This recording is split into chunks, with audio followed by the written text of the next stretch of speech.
Hey friends, if the Bluetooth keyboard or mouse keeps going to sleep on Windows, then please watch this video.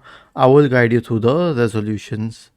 The first solution is to use a power troubleshooter. The command is msdt.exe space hyphen id space power diagnostic. All you need to do is copy it.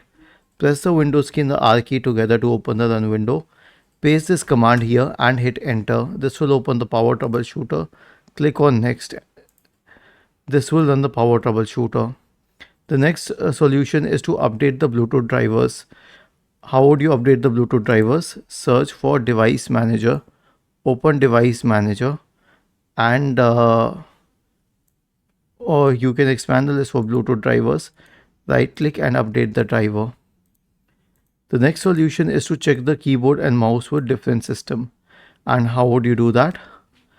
So here's what you have to do. Try connecting your keyboard or mouse to a different computer and check if it works fine with it. This is to isolate the cause. And lastly, you can replace the batteries, especially if it is a wireless keyboard or a wireless mouse, because batteries keep getting drained out soon and that causes a problem. Was this helpful? If yes, then please subscribe to the channel. If not, then let us know in the comment section of the video on how we could help you further.